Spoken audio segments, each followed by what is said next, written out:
نہیں ہے، اقرار نہیں تو کتاب حیات میں آپ کا نام بھی نہیں ہے، اقرار نہیں تو شکر گزاری نہیں، اقرار نہیں تو ہمیشہ کی زندگی نہیں، اقرار نہیں تو راست بازی نہیں، اقرار نہیں تو خدا کی محبت آپ پر عیا نہیں ہوتی، رحمت آپ پر نہیں ہوتی، فضل نہیں ہوتا، اقرار نہیں تو پھر خدا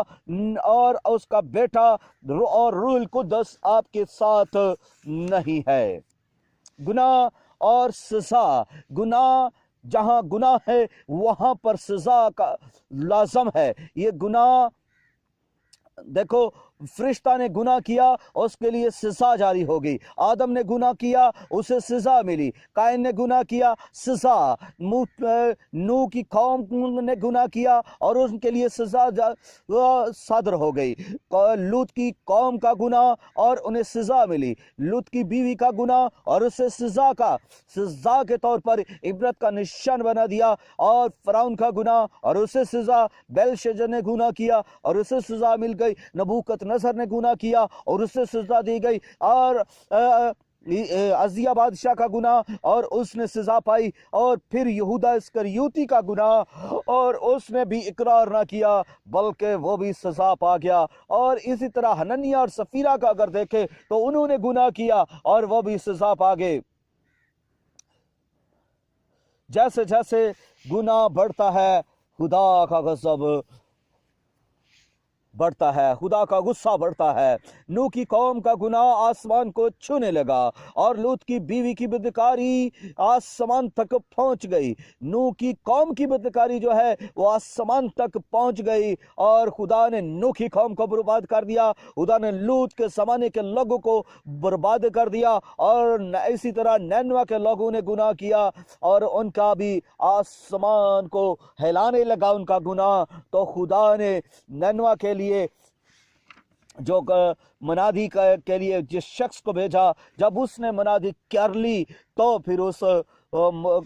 انہوں نے جب توبہ کر لی، جب اقرار کر لیا اپنے گناہ کے لیے، جب وہ رونا شروع ہو گئے، کرلانا شروع ہو گئے، ٹاٹ اوڑ لیے، روزے کی حالت میں آگے گر کے زمین بوس ہو گئے اور سجدے کی حالت میں آگے، تب خدا نے ان کے اس گناہ کو معاف کیا، اور جب انہوں نے خدا جب گناہ معاف کر دیتا ہے تو پھر بحال بھی کر دیتا ہے، اور اسی طرح سمسون کا گناہ ہے اور اس نے اقرار کیا، خدا نے اس کو بحال کیا، داؤد کا گناہ اور اس نے اقرار کیا، اور پترس نے 3 بار انکار کیا تھا اور پھر وہ اقرار کر کے خدا ان کے چلتا رہا، اور صلیب پر ڈاکو کا اقرار دیکھیے، یوحنا پانی کا نبی کا اقرار اور پھر ایک گناہ تھا اور نافرمانی کے سبب سے وہ ادھر گیا اور اس نے اقرار کر کے پھر بحال ہوا۔ نینوا کے لوگوں کا گناہ اور اقرار اور کر لیا انہوں نے، بے انصاف قاضی کا اقرار ہے کہ اس نے کہا کہ میں تو نہ خدا سے نہ کسی اور سے ڈرتا ہوں، تو بھی میں اس کا انصاف کروں گا۔ اسی طرح 12 برس کی روگن نے ایمان اور اقرار کا ایک اظہار کیا، زاکائی نے اقرار کیا اور وہ نجات پا گئے۔ اقرار خدا کے سامنے کرنے کی ضرورت ہے، کسی غیر معبود کے آگے نہیں، سب کو توبہ اور اقرار کرنے کی ضرورت ہے، کیونکہ بائبل مقدس بیان کرتی ہے کہ سب نے گناہ کیا اور خدا کے جلال سے محروم ہوئے۔ گناہ کی مزدوری موت ہے، گناہ کی مزدوری موت ہے، گناہ ہلاکت پیدا کرتا ہے، گناہ بے چینی، بے ترتیبی، کمزوری اور بیماری پیدا کرتا ہے، گناہ خدا کے نزدیک نہیں آنے دیتا، گناہ کامیاب اور فتح مند نہیں ہونے دیتا، گناہ برکت اور سرفرازی کو روکتا ہے۔ اس لیے گناہ کو چھوڑیں، گناہ کو ترک کر دیں، گناہ سے بھاگیں اور خدا کی طرف پھریں۔ اپنے گناہوں کا اقرار کرنا ہمارے لیے خدا کی نزدیکی ہے، گناہ کا اقرار کرنا خدا کی رحمت ہم پر ہوگی، اور گناہ کا اقرار کرنے سے ہم خدا کے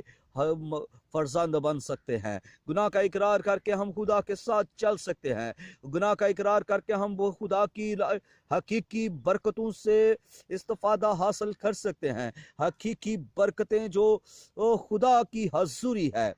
خدا کی معموری ہے، خدا کی بخشش ہے، خدا کا فضل ہے، خدا کا اطمینان ہے۔ حقیقی برکتوں سے ہم خدا میں زندگی بسر کر سکتے ہیں۔ اس لیے عزیزو، آج ہمارے پاس یہ وقت ہے کہ ہم اپنے گناہوں کا اقرار کر کے خدا کی حضوری میں چلیں تاکہ اس کی رحمت ہم پر ہو۔ خداوند اس کلام کے وسیلہ سے ہم سب کو بڑی برکت دے، آمین۔